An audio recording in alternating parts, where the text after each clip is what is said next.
Abbé Charles Harmingeon sur les fins dernières, 5e conférence sur le purgatoire. Cette conférence sera coupée en plusieurs parties où il sera question de l'existence du purgatoire, des joies et consolations du purgatoire, du lieu du purgatoire et des souffrances du purgatoire. Ayez pitié de moi, vous du moins mes amis, car la main de Dieu m'a touché.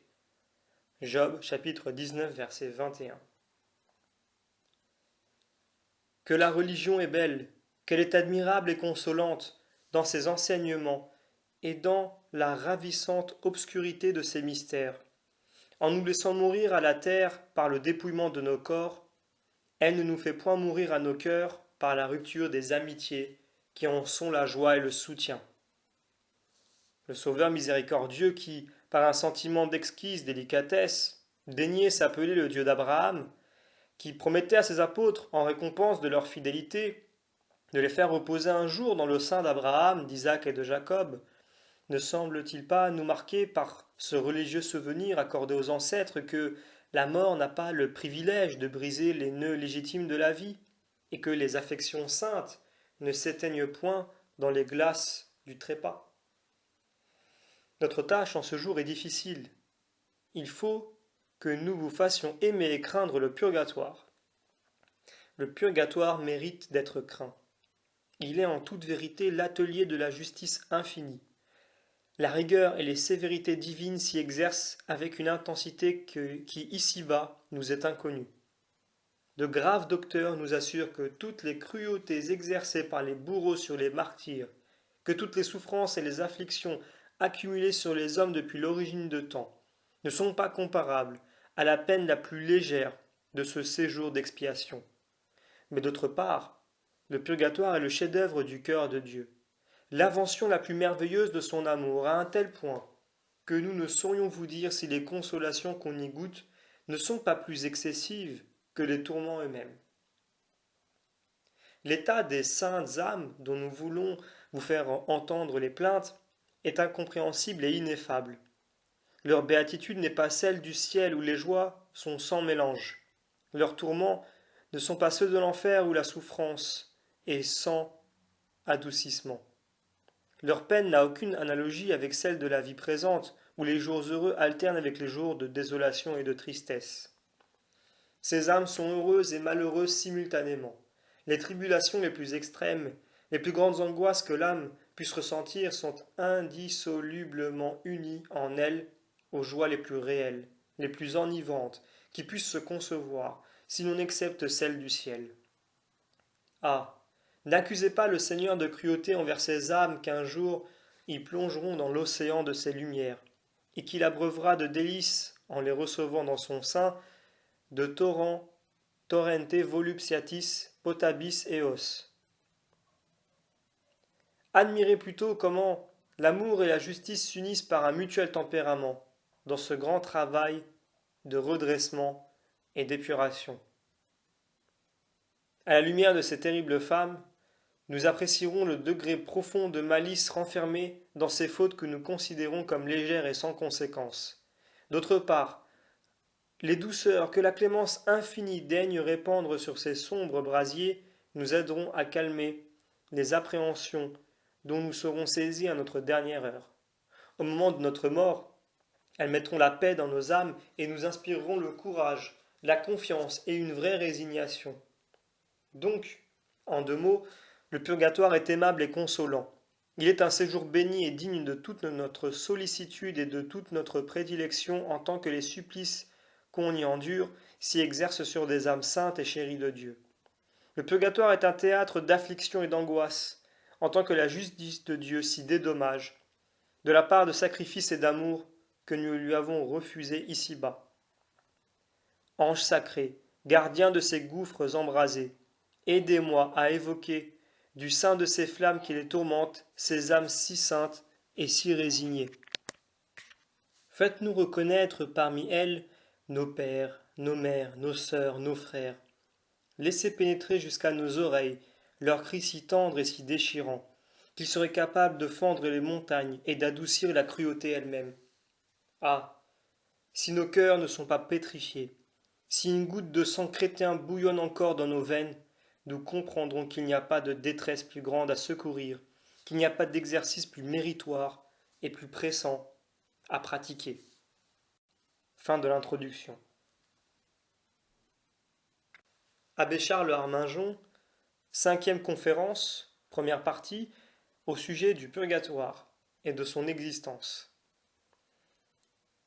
L'existence du purgatoire est formellement attestée par la Sainte Écriture et par la tradition constante de l'Église juive et chrétienne. Il est dit au livre des Maccabées que c'est une pensée sainte et salutaire de prier pour les morts, afin de les délivrer des fautes et des imperfections dont elles se souillèrent durant la vie. Saint Paul, parlant des prédicateurs légers et présomptueux qui, dans l'exercice de leur ministère, se laissent séduire par l'amour des louanges, s'abandonnent à des pensées de vanité et à des sentiments de complaisance, dit qu'ils seront sauvés, mais après avoir été préalablement éprouvés par les flammes. Saint Grégoire enseigne que les âmes coupables de prévarication, qu'elles n'auraient pas suffisamment expiées pendant leur vie, seront baptisées dans le feu. C'est leur second baptême. Le premier est nécessaire pour nous introduire dans l'Église de la terre, le second pour nous introduire dans l'Église du ciel. Au dire de saint Cyril, de saint Thomas, le feu du purgatoire est de même nature que celui de l'enfer. Il a la même ardeur, et n'en diffère que parce qu'il est temporaire. Enfin, la liturgie sacrée nous apprend que le purgatoire est un abîme affreux, un séjour où les âmes sont dans l'angoisse et dans une cruelle attente, un brasier où elles brûlent sans interruption, soumises à l'action d'un feu subtil, allumées au souffle de la justice divine et dont l'énergie est la mesure de ses très justes et très redoutables vengeances. L'Église, au canon de la messe, offre à Dieu ses suffrages afin d'obtenir pour ces âmes un lieu de lumière, d'où il suit qu'elles sont dans la nuit et enveloppées de ténèbres épaisses et impénétrables. Elle demande pour elles un lieu de rafraîchissement, d'où il suit qu'elles sont dans d'intolérables ardeurs. Elle demande encore pour elles un lieu de paix, d'où il suit qu'elles sont livrées à des inquiétudes et à d'inexprimables anxiétés. Ce simple exposé fait frissonner d'horreur tout notre être. Hâtons-nous de dire que les consolations que goûtent ces âmes captives sont aussi inexprimables. À la vérité, leurs yeux ne sont pas encore recréés par l'aspect de la douce lumière.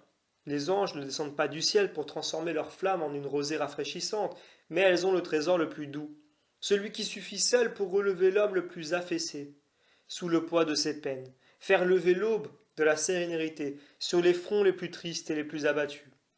Elle possède le bien qui reste ici-bas à l'homme le plus misérable, le plus dénué. Lorsqu'il a épuisé, tari la coupe sans cesse renaissante de toutes les afflictions et de toutes les peines. Elles ont l'espérance. L'espérance, elles la possèdent à l'état le plus éminent, à ce degré qui exclut toute incertitude, toute appréhension, qui fixe le cœur dans le repos, dans la plus profonde et la plus absolue sécurité. Ces âmes sont rassurées de leur salut. Saint Thomas nous donne 2 raisons de cette certitude immuable, si consolante qu'elle leur fait en quelque sorte oublier leur peine. D'abord, ces âmes savent qu'il est de foi que les damnés ne peuvent ni aimer Dieu, ni détester leurs péchés, ni opérer aucune œuvre bonne. Or, elles ont la conscience intime qu'elles aiment Dieu, qu'elles détestent leurs fautes et qu'elles ne peuvent plus opérer aucun mal. Elles savent en outre, d'une certitude de foi, que les âmes qui meurent en état de péché mortel sont précipitées en enfer sans délai, à l'instant où elles rendent leur dernier soupir. Or, les âmes dont je parle ne sont pas livrées au désespoir, ne voient pas la face des démons. Elles n'entendent pas leurs imprécations et leurs blasphèmes. Elles ont conclu par le fait et d'une manière infaillible qu'elles ne sont pas décédées en état de péché mortel, mais qu'elles sont en état de grâce et agréables à Dieu. Aussi, quel sujet de contentement pour elles de pouvoir s'écrier avec l'assurance de saint Paul, plus de rechute dans le péché, plus de séparation entre Dieu et moi, plus de mort à Jésus-Christ, qui est la vie, plus de ces doutes formidables sur ma prédestination.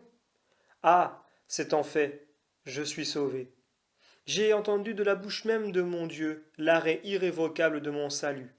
Je sais, à n'en plus douter, qu'un jour, les portes de la cité céleste s'ouvriront pour mon entrée triomphale, que le ciel, la terre, les principautés, les puissances réunies, le glaive lui-même, sont sans puissance pour me séparer de la charité de Dieu et me déposséder de mon éternelle couronne. Ah, sans doute, s'écrie cette âme, mes douleurs sont aiguës, rien n'est comparable à la violence de mon supplice. Mais ce supplice et ces souffrances sont sans force pour m'éloigner de Dieu, détruire en moi la flamme de son amour. Ah, ma faiblesse maintenant n'est plus sujette à se trahir par des emportements, par des impatiences, par des murmures. Soumise au bon plaisir de Dieu, je bénis la main qui me châtie, j'accepte avec joie tous mes tourments. Ces tourments ne sauraient abattre mon âme, ni la jeter dans le trouble, l'amertume ou l'anxiété. Je sais qu'ils sont réglés et tempérés par cette divine providence qui, pour le bien de ses créatures, dispose toutes choses avec amour et avec équité. Je dis plus, je préfère mes tourments aux délices du ciel. S'il pouvait m'être donné d'en jouir contre le gré de cette volonté souveraine, à laquelle je suis désormais soumise absolument et sans retour mes vœux, mes aspirations se résument dans une seule devise, tout ce que Dieu veut, comme il le veut, à l'heure où il le veut. Ô Dieu de mon cœur, mon trésor et mon tout, que suis-je pour que vous daigniez descendre jusqu'à moi et épurer de votre main paternelle une âme ingrate et déloyale? Ah, coupez, taillez dans le vif, épuisez la coupe inimaginable de vos tourments, n'écoutez que votre honneur et les intérêts de votre justice, et jusqu'à ce que celle-ci soit pleinement satisfaite, n'ayez égard ni à mes gémissements ni à mes plaintes. Pauvre âme, elles n'ont qu'une passion, qu'une ardeur, qu'un désir, celui de briser l'obstacle qui les empêche de s'élancer vers Dieu, qui les appelle et les attire à lui de toute l'énergie et de toute la violence de sa beauté, de sa miséricorde et de son amour sans bornes. Ah, si elles le pouvaient, afin de hâter l'heure fortunée de leur délivrance, volontiers elles attiseraient les flammes qui les consument, elles accumuleraient, à l'envi, tourment sur tourment, purgatoire sur purgatoire. Il y a dans ces âmes des restes de péché, un alliage de misère, de souillure, de défectuosité, qui ne leur permet pas de s'unir à la substance divine. Leur imperfection, les taches vénielles dont elles se sont laissées ternir, ont obscurci et mutilé leur œil intérieur. Si, avant leur complète purification, la vive et éclatante lumière du ciel tombait sur leurs yeux malades et affaiblis, elles en éprouveraient une impression plus douloureuse et plus cuisante, 1000 fois que celle qu'elles ressentent au sein des plus épaisses ténèbres de l'abîme. Dieu lui-même voudrait les transformer, de suite, à la ressemblance de sa gloire, en les éclairant de très purs rayons de sa divinité. Ces rayons sont trop vifs, trop éblouissants, ne pourraient les pénétrer. Ils seraient interceptés par les scories et les résidus de cette poussière et de cette boue terrestre dont elles sont encore souillées. Il est indispensable que, jetées dans un creuset, dorénavant, elles déposent la rouille des imperfections humaines, afin que, semblables aux vils et noirs charbons, elles en sortent sous la forme d'un cristal précieux et transparent. Il faut que leur être se subtilise, s'épure de tout mélange d'ombre et de ténèbres, qu'ils deviennent aptes à recevoir sans obstacle les irradiations et les splendeurs de la gloire divine qui, coulant un jour en elles à plein bord, les remplira comme un fleuve sans rivage et sans fond. Figurez-vous une personne atteinte d'un mal hideux, qui lui ronge les chairs et la rend, pour ceux qui l'entourent, un objet d'éloignement et de dégoût. Le médecin qui veut la guérir applique sans ménagement le fer et le feu. Il fouille avec son terrible instrument jusqu'à la moelle des os. Il va saisir le principe et la racine du mal dans ses plus secrètes profondeurs. Les convulsions de la malade sont si violentes qu'elle est près de rendre l'âme. Mais, l'opération terminée, elle se sent renaître, le mal a disparu. Elle a retrouvé sa beauté, sa jeunesse et sa vigueur. Ah, loin de s'emporter en plaintes et en reproches, elle n'a pas de parole ni de bénédiction assez grande pour témoigner sa reconnaissance à l'homme de l'art qui, en lui faisant souffrir 1000 maux, lui a donné ce qu'il y a de plus précieux, la santé et la vie. Ainsi en est-il des âmes dans le purgatoire. Elles tressaillent de bonheur en voyant leurs taches et leurs souillures disparaître par l'effet merveilleux de ce châtiment réparateur. Sous l'action de ces flammes purifiantes, leur être plus ou moins défiguré s'embellit et se restaure. Ce feu lui-même perd son intensité, dit saint Thomas, à mesure qu'il consume et détruit les imperfections et les défectuosités qui alimentent ses ardeurs. Une barrière d'une dimension imperceptible sépare encore ces âmes du séjour des récompenses. Ah, elles éprouvent une joie et des transports indescriptibles, voyant se développer en elles les ailes qui leur permettront de s'élancer bientôt vers les célestes demeures. Déjà, elles entrevoient l'aube de leur délivrance. Ah, elles ne touchent point encore à la terre promise, mais comme Moïse, elles se la retracent en esprit. Elles en pressentent les lumières et les riants rivages, et elles en respirent à l'avance les parfums et les souffles embaumés. Chaque jour, à chaque instant, elles voient pondre, dans une vision moins lointaine, l'aurore de leur délivrance.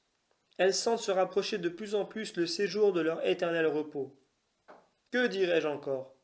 Ces âmes ont la charité qui, cette fois, a pris possession complète et absolue de leur cœur. Elles aiment Dieu, elles l'aiment d'un amour si puissant qu'elles voudraient se fondre et s'anéantir pour sa gloire.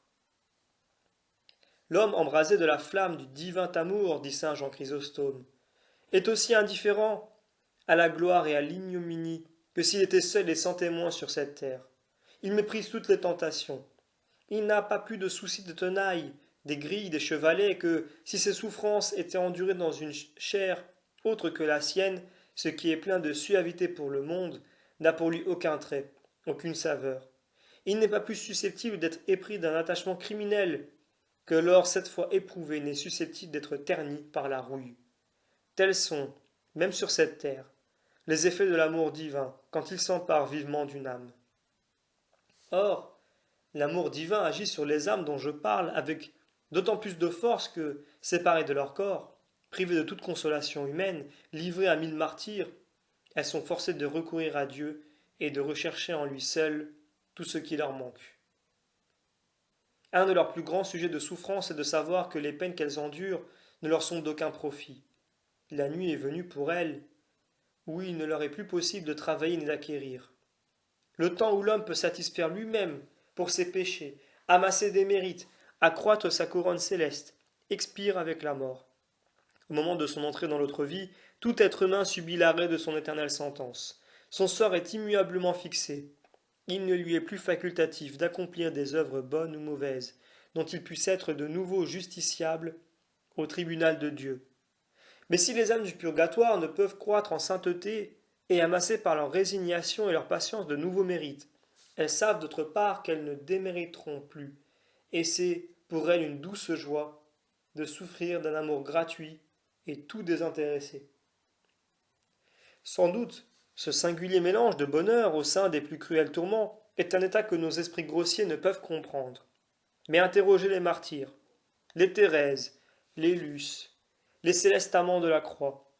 Ils vous diront que c'est le plus souvent dans la tristesse et au milieu des peines et des plus cruelles désolations de l'esprit que celui qui ne cherche qu'à vivre en Dieu éprouve comme un avant-goût du paradis, qu'il sent affluer dans son cœur les joies et les délices les plus douces et les plus enivrantes. Les âmes du purgatoire aiment Dieu. De plus, elles sont aimées des églises du ciel et de la terre, qui entretiennent avec elles des rapports et des communications incessantes. L'Église catholique fait appel à la charité de ses enfants, et par leur médiation, elle leur prodigue, jour et nuit, ses suffrages et ses secours. La charité des bons anges leur dispense à toute heure les gouttes célestes que le bon Jésus fait tomber dans son cœur. Elles s'aiment entre elles et se consolent mutuellement par des entretiens ineffables. Un incommensurable chaos n'est point dressé entre ces âmes et leur ami de la terre, et il nous est facultatif de leur porter à tout instant cette goutte d'eau que le mauvais riche réclamait en vain de la pitié de Lazare. Saint Jean eut un jour une admirable vision. Il vit un temple, et dans le sanctuaire de ce temple, il aperçut un autel, et sous cet autel, la multitude des âmes souffrantes. Ces âmes ne sont point devant l'autel, comme l'observe un commentateur. Il ne leur est plus permis de s'y présenter. Ce n'est qu'indirectement et par voie de suffrage qu'elles participent aux fruits de l'immolation eucharistique. Elles sont sous l'autel, et attendent, résignées et gémissantes, la part que nous voudrons bien faire arriver à leurs lèvres. L'Église catholique n'a rien défini sur le lieu du purgatoire. Diverses opinions étaient émises sur ce point par les docteurs et par les pères, et il est facultatif de les admettre les unes ou les autres, sans pour autant manquer à l'orthodoxie et s'écarter de la vraie foi. Saint Thomas, saint Bonaventure, saint Augustin enseignent que le purgatoire, situé au centre de la terre, est un séjour intermédiaire entre l'enfer des réprouvés et les limbes où sont détenus, au moins jusqu'au jugement, les enfants morts sans baptême. Ils citent en témoignage de leur opinion les paroles que fait chanter l'Église. Délivrez, Seigneur, les âmes des fidèles défunts, des peines de l'enfer et du lac profond. En ces paroles de l'Apocalypse, et personne, ni dans le ciel, ni sur la terre, ni sous la terre, ne fut trouvé digne d'ouvrir le livre et de le regarder. Il est certain, d'après cette parole de saint Jean, qu'il n'y eut que des justes conviés à ouvrir le livre mystérieux. Or, faisant mention de ceux qui sont sous la terre, l'apôtre ne semble-t-il pas nous faire entendre qu'il y a des justes captifs pour un temps dans ces sombres entrailles? Il est dit ailleurs dans l'Ecclésiaste, je pénétrerai les parties inférieures de la terre, j'y visiterai ceux qui dorment, et je ferai luire à leurs yeux l'espérance du salut. Les interprètes établissent avec raison que, dans ce passage, l'auteur inspiré a voulu désigner les limbes où les patriarches et les saints de l'Ancien Testament reposaient dans le sein d'Abraham. Mais cette explication confirme le sentiment de saint Thomas et de saint Bonaventure, au lieu de l'infirmer.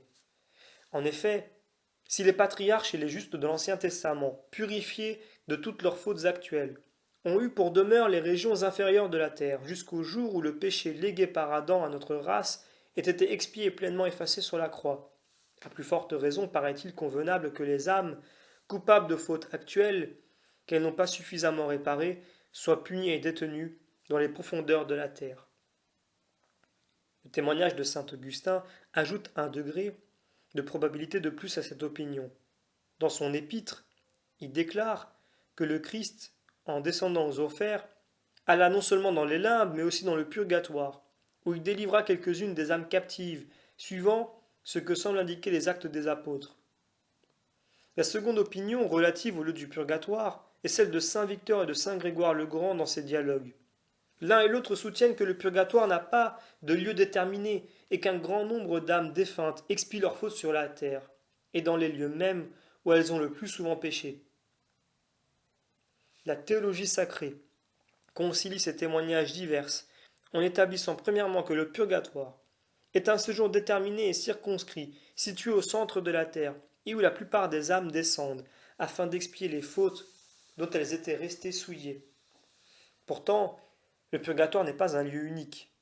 Soit à cause du peu de gravité de leurs fautes, soit par une dispensation exceptionnelle de la sagesse divine, il est un nombre plus ou moins grand d'âmes qui ne sont pas plongées dans cette prison, et qui subissent leur peine sur la terre et dans le lieu où elles avaient péché.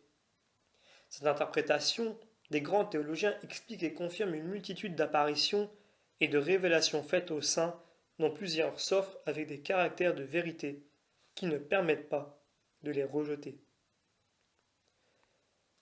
Afin d'éclaircir pleinement notre doctrine, parmi toutes les révélations que cite saint Grégoire le Grand dans ses dialogues, nous choisirons celle dont l'authenticité est à l'abri de toute contradiction. Un pèlerin du territoire de Rhodez, revenant de Jérusalem, et qu'il dit dans les annales de Cîteaux, fut obligé, par la tempête, de relâcher sur une île voisine de la Sicile. Il y visita un saint ermite, qui s'informa de ce qui touchait à la religion dans son pays de France, et lui demanda en outre s'il connaissait le monastère de Cluny, de l'abbé Odilon. Le pèlerin répondit qu'il les connaissait et ajouta qu'il lui serait gré de lui dire quel intérêt le porta à lui adresser cette question. L'ermite reprit: il y a ici, tout près, un cratère dont nous apercevons les cimes à certaines époques. Il vomit, avec fracas, des tourbillons de fumée et de feu.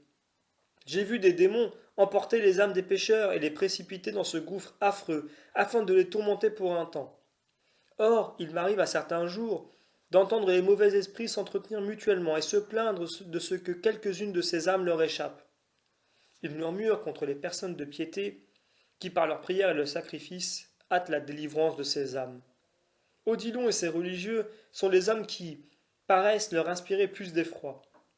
C'est pourquoi, quand vous serez de retour dans votre pays, je vous prie au nom de Dieu d'exhorter les moines et l'abbé de Cluny à redoubler leurs prières et leurs aumônes pour le soulagement de ces pauvres âmes. Le pèlerin, à son retour, s'acquitta de la commission. Le saint abbé Odilon considéra et pesa mûrement toutes choses.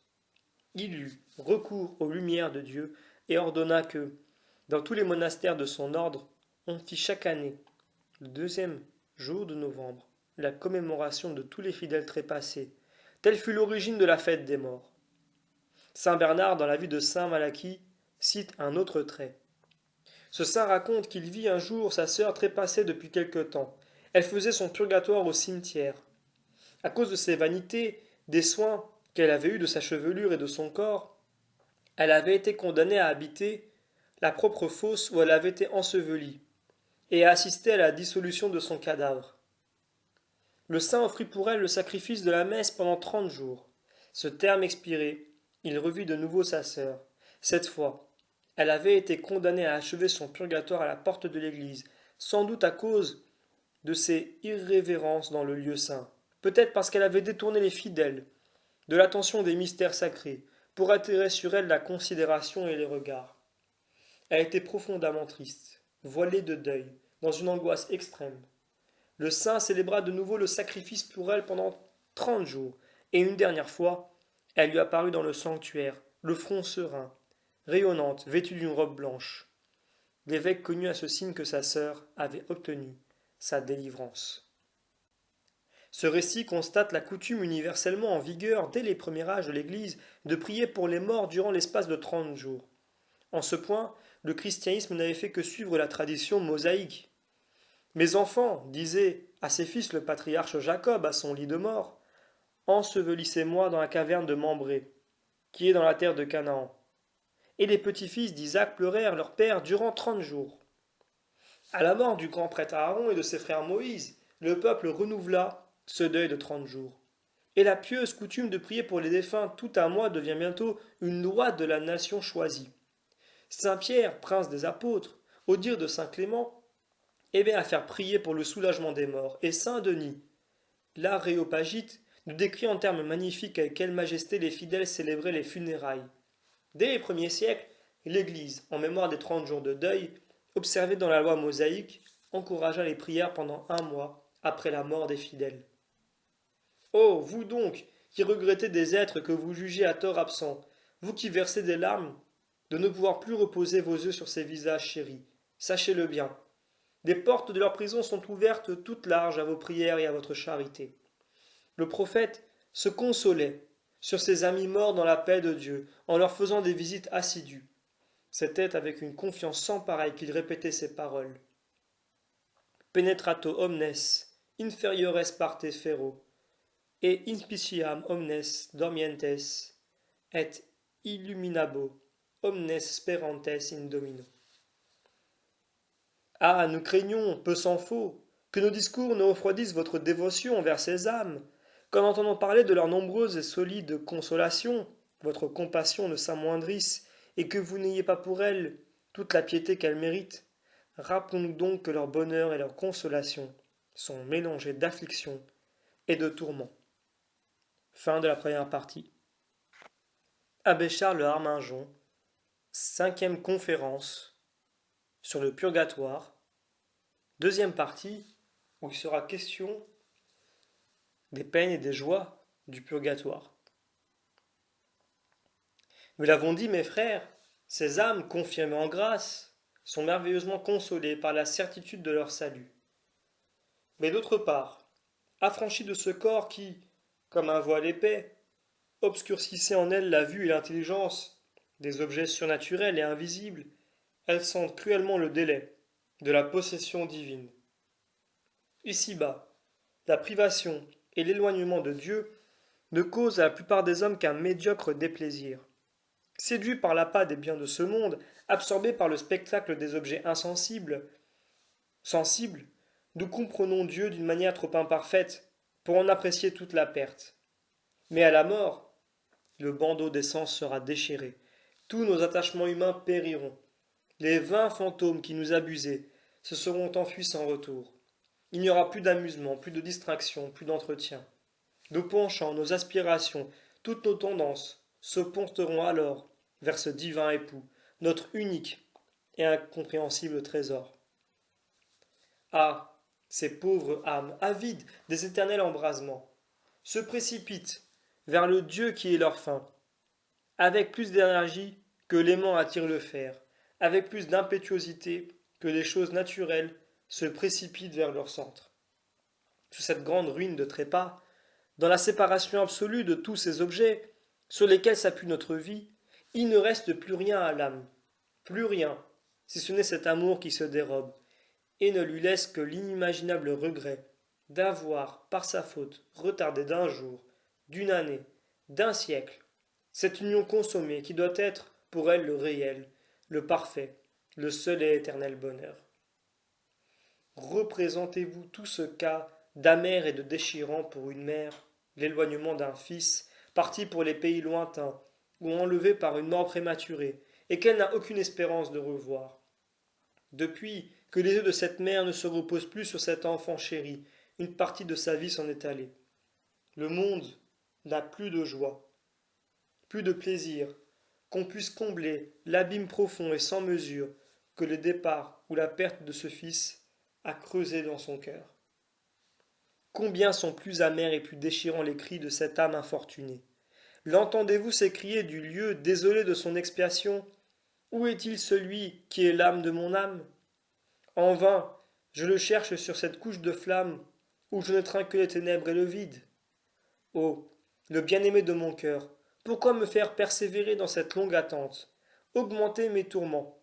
Mettez, s'il le faut, dans les minutes des siècles de supplice.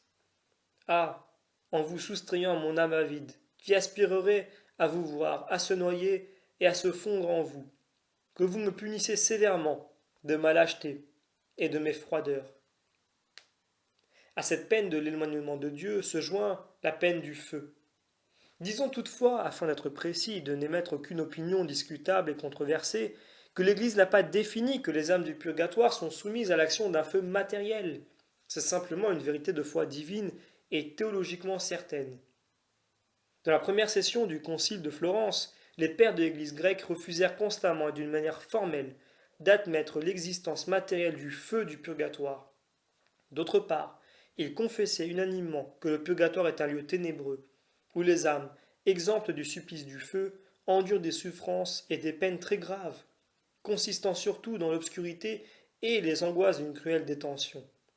Les pères de l'Église latine, unanimes à soutenir le sentiment opposé, n'estimèrent cependant pas que sur ce point l'Église grecque erra dans la foi. Pour cette raison, dans le décret d'union des deux Églises, on ne fit pas mention du supplice du feu.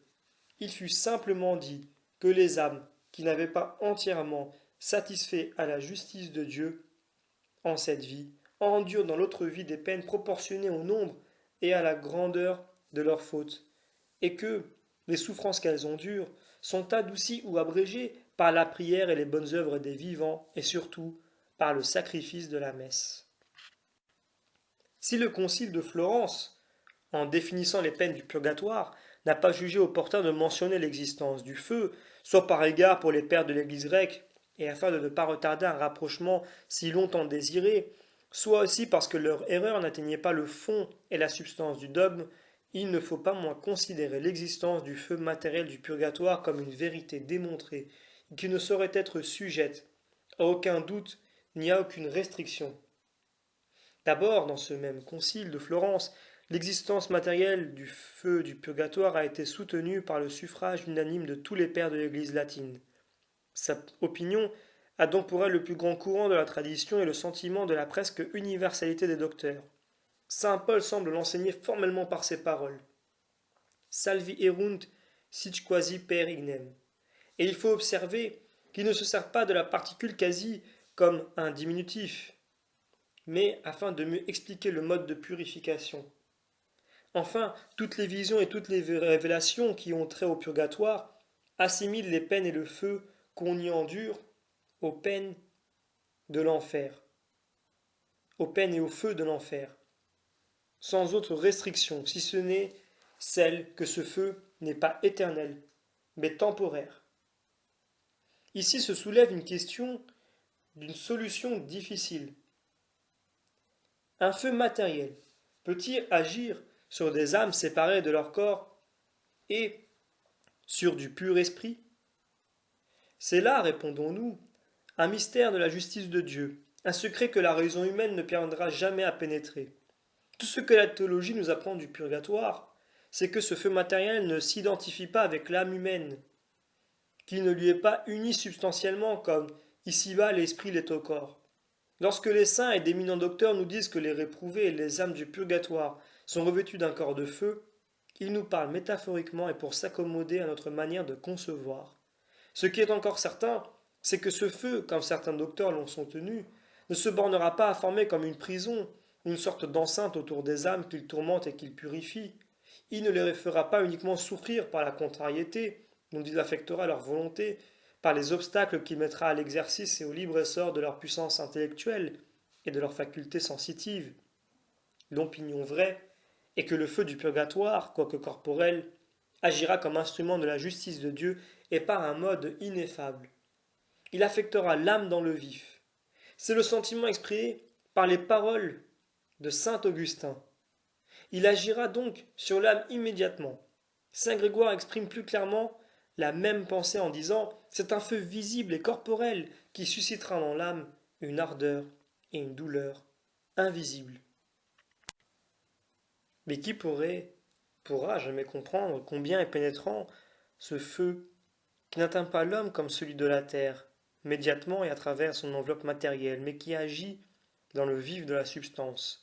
Ce feu actif, prodigieusement efficace, qui a atteint l'âme dans ses replis les plus secrets jusqu'au point de jonction qui l'unissent à l'esprit. Ce feu qui ne laisse subsister aucune tache, feu immortel qui discerne jusqu'aux faiblesses insaisissables à l'œil de la créature, feu sédentaire, comme l'appelle le prophète, qui s'appesantit sur l'âme coupable, le dévore, l'assiège sans lui accorder un seul instant de repos, dont l'âpreté et les ardeurs ne sont tempérées par aucun adoucissement, ni sujettes à aucune diversion, et éprouvent les enfants de Lévi comme l'or et l'argent dans la fournaise. Ici-bas, la douleur est intermittente. La fièvre n'a pas toujours la même violence. Le sommeil interrompt les plaintes du malade. Il peut se tourner et se retourner sur son lit de souffrance, se distraire dans l'entretien de ses amis. Mais le feu du purgatoire consume sans relâche et sans trêve. Ces âmes sentent et soutiennent à chaque instant tout le poids et toute la profondeur d'une douleur dont elles ne peuvent se distraire une minute, une seconde. Une personne à qui l'on avait fait une opération terrible avait refusé de se laisser endormir. Elle souffrit, sans pousser, un soupir, les yeux fixés sur l'image de Jésus-Christ. L'opération dura 5 minutes. Quand elle fut terminée, il m'a semblé, dit-elle, qu'elle avait duré un siècle. De même qu'il est reconnu qu'une joie très vive ôte à l'esprit l'impression de la fuite des heures, de même on peut concevoir une douleur tellement intense qu'elle donne à une minute la longueur d'une durée séculaire. Or, si le cri est de la sortie, si dans le purgatoire les minutes équivalent à des années et les années à des siècles, que sera-ce de rester plongé dans cette prison ténébreuse des nuits, des années, peut-être jusqu'à la fin du monde? Ô vous, dont la vie est si molle, vous qui, pour plaire au monde ou épargner à votre corps un instant de peine, ne craignez pas de vous souiller de 1000 fautes, dites, avez-vous compris les mystères de la justice de Dieu? Avez-vous médité la longueur et la durée des tourments qui vous attendent? Église primitive, berceau du christianisme, modèle de tous les âges, vous qui comptiez autant de saints que de fidèles, vous qui, instruite par les apôtres, aviez reçu en première main les oracles du Verbe incarné, quelle idée terrible n'aviez-vous pas de la grandeur des peines dues au péché? Vous le vengez de cette vie, avec une sévérité qui nous étonne.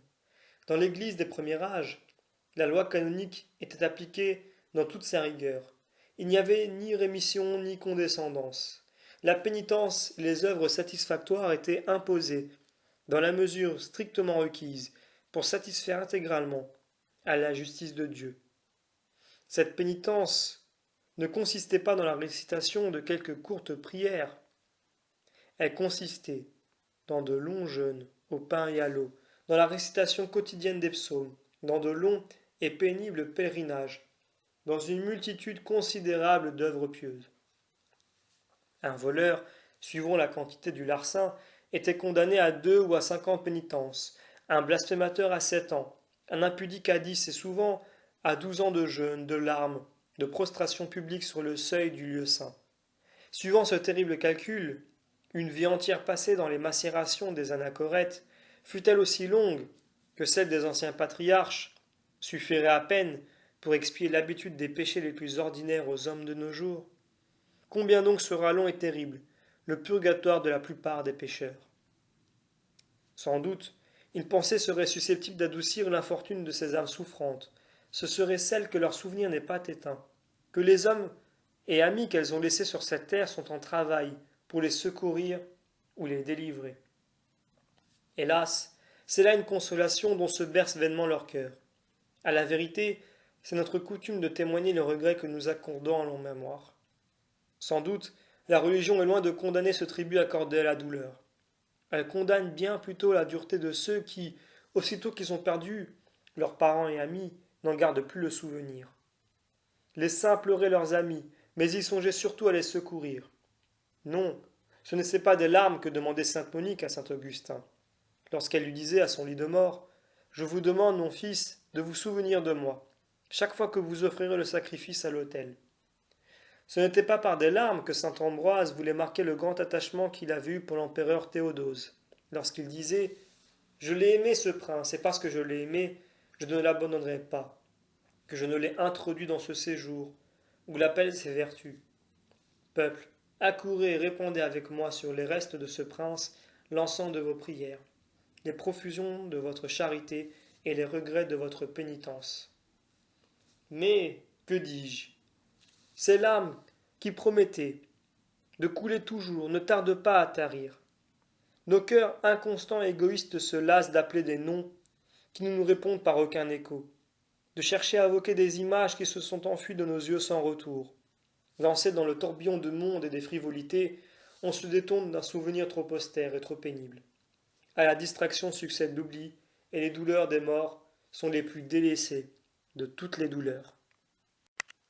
Pauvres morts, après petit nombre de jours passés dans le regret et dans le deuil, après quelques hommages payés à l'étiquette et aux convenances, vous serez de nouveau ensevelis dans un tombeau plus cruel et plus froid que celui où une première fois on vous a descendu, et ce second tombeau, ce sera l'oubli dur, inhumain, implacable, pareil à ce linceul, dernier vêtement de vos membres pulvérisés, l'oubli planant sur vos demeures silencieuses, que personne ne visitera plus, l'oubli sur votre nom que personne ne prononcera plus, l'oubli à votre foyer, dans le cœur de vos amis et de vos enfants, où votre souvenir ne sera plus amené par aucun discours, par aucun entretien.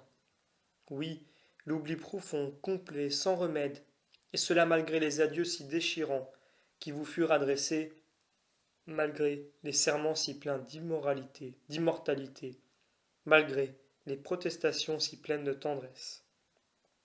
Un jour, notre Seigneur Jésus-Christ rencontrera, sur les bords de la piscine, un homme profondément malheureux. Cet homme avait le visage d'une pâleur de mort.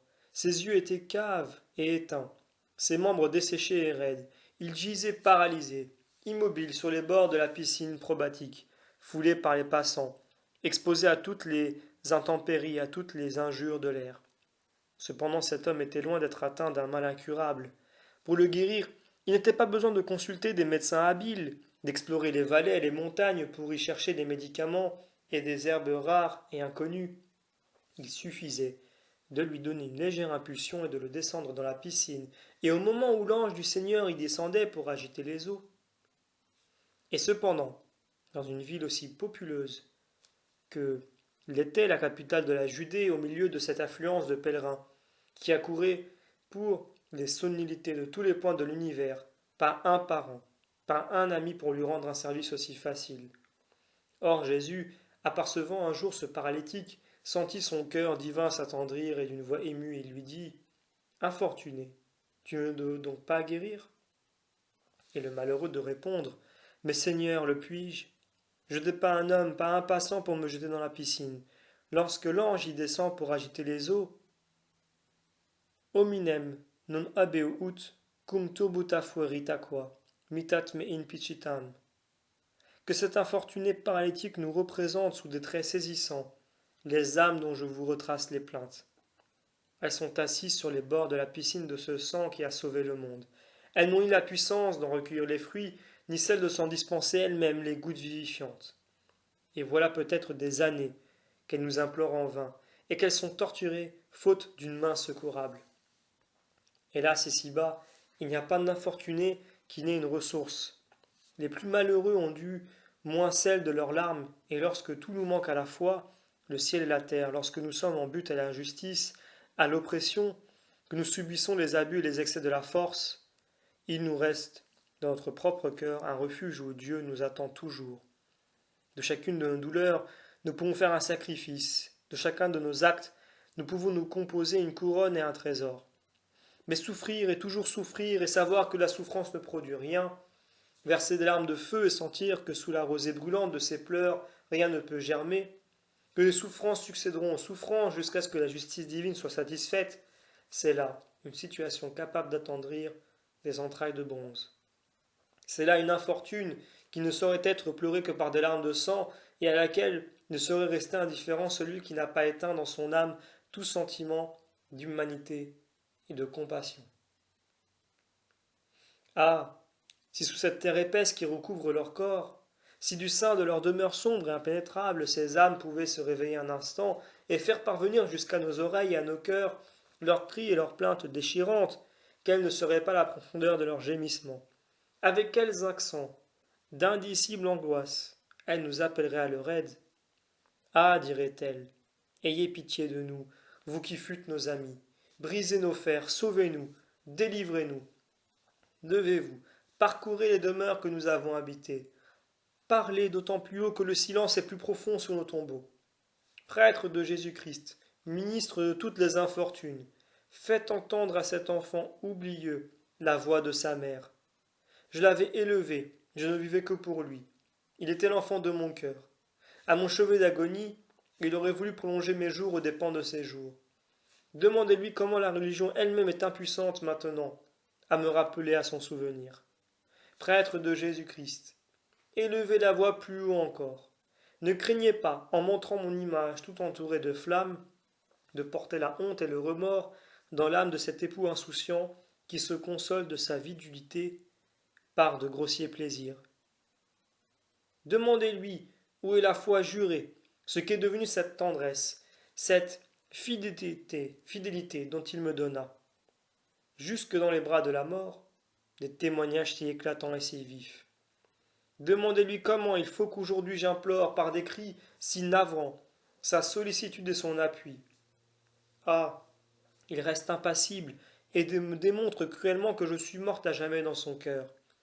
Dites encore à nos amis et aux étrangers qui ne nous sont pas unis par le sang mais qui sont nos frères dans la foi et qui passent insouciants sur cette mer agitée de la vie humaine dont les flots rapides nous emportaient naguère comme ils les emportent eux-mêmes à leur tour. Dites-leur de s'arrêter et de considérer s'il est une douleur plus amère et plus profonde, et en même temps plus délaissée et plus solitaire que la nôtre. Ah, frères, pères, époux, amis, nous vous implorons, suppliant du fond de ce lac enflammé, de grâce, une goutte d'eau, une prière, un jeûne, une aumône, une main secourable, et nous sommes sauvés. Frères, amis, pères, époux, considérez que, si nous souffrons, c'est en partie à cause de vous. Oui, cette âme souffre à cause de nous. Cette mère souffre parce qu'elle a eu trop de faiblesse pour son fils, parce qu'elle n'a pas redressé ses torts, corrigé les écarts de son adolescence. Cette épouse souffre parce qu'elle a accordé trop exclusivement à son époux un cœur qui n'appartenait qu'à Dieu, parce qu'elle a eu pour lui des complaisances trop exagérées et trop aveugles. Cet ami souffre parce qu'il a été le complice des infidélités de son ami, qu'il a épousé et servi ses querelles, qu'il a coopéré à ses désordres et à ses dérèglements. et nous les laisserons porter seuls le poids de la justice. En échange de cette malheureuse indulgence qu'ils ont eue pour nous, nous ne consentirons pas à les décharger d'un jour de sacrifice, à leur épargner des siècles de torture. Ah, si vous saviez qu'à l'heure où nous vous parlons, votre père, votre mère, vos frères, les êtres que vous chérissez le plus, sont sur le point de périr dans un incendie ou sous un éboulement, et qu'ils vont être envahis par les eaux et par le feu, et si pour les délivrer, il n'y avait qu'à exposer votre vie, courir à leur secours et leur tendre la main. Fallut-il marcher dans les flammes? Fallut-il laisser brûler votre main, risquer votre vie? Vous n'hésiterez pas à risquer votre vie, à marcher dans les flammes et à laisser brûler votre main. Si la peur ou l'égoïsme ou tout autre lâche sentiment vous faisait hésiter, vous rougiriez de vous et vous regarderiez à bon droit comme les êtres les plus durs et les plus ingrats. On raconte qu'au temps des croisades et dans les guerres que nos pères firent en Orient, un chevalier chrétien fut fait prisonnier par les barbares. Jeté dans un affreux cachot, dans la puissance de se procurer la rançon demandée, il n'attendait plus que l'esclavage et la mort. Soudain, une pensée généreuse s'empare de sa fille, faible encore, à la fleur de l'âge. Seule et sans guide, elle traverse de vastes régions, parvient à franchir d'immenses déserts. Elle arrive sur les bords de la mer où elle offre ses services pour le prix de son passage. Enfin, elle touche au rivage de l'Europe. Sans prendre de repos, elle parcourt aussitôt les villes. Elle s'adresse à la pitié de tous. Elle va de maison en maison recueillir la somme exigée pour les barbares. Dès qu'elle l'a retrouvée, elle se met en devoir d'affronter une seconde fois ces courses périlleuses, cette navigation pénible à laquelle elle n'a échappé que par miracle. Enfin, elle rejoint son père et, grâce à ses efforts surhumains, à l'aide de cette rançon obtenue au prix de tant de périls et de si dures privations, elle parvient à sauver l'auteur de ses jours et à l'arracher au fer de la captivité. Quel courage dans cette jeune enfant, quelle énergie et quelle puissance d'affection filiale! Comme cette fille héroïque, nous avons aussi reçu de Dieu une âme tendre, miséricordieuse et aimante. Qu'un malheureux dans une détresse extrême nous tende la main, nous ne considérons pas, s'il nous est uni par l'amitié et le sang, notre devoir, notre fortune, notre cœur surtout, lui sont instantanément acquis. Au besoin, nous n'hésiterions pas à nous priver des aliments et des choses les plus nécessaires afin de soustraire un infortuné à l'infamie, à la captivité, à la mort. Eh bien, en faveur de nos parents, de ceux que nous avons aimés, qui tiennent à nous par les liens les plus étroits, nous ne réclamons ni le sacrifice de votre santé, ni votre liberté, ni la totalité de vos biens, mais simplement la goutte d'eau que le riche demandait en vain à la pitié de Lazare. Qu'ajouterai-je encore? Combien s'en trouve-t-il parmi vous qui, après une vie de dissipation et de désordre, ont perdu jusqu'au courage de l'expiation et à la volonté du repentir? Ils frémissent à la pensée de ce jour où leur âme, dépouillée de son corps, souillée de mille iniquités, sera exposée toute vive aux yeux du souverain juge. Il est un moyen facile d'obtenir les miséricordes de la dernière heure. C'est celui que nous enseigne Jésus-Christ lui-même. Facite vobis amicus ut recipient, vos in aeterna tabernacula. Faites-vous des amis qui vous introduisent dans les tabernacles éternels. Procurez-vous, avec cet or qui a servi d'instrument en temps de mauvaise passion, l'appui et la protection des saintes âmes du purgatoire.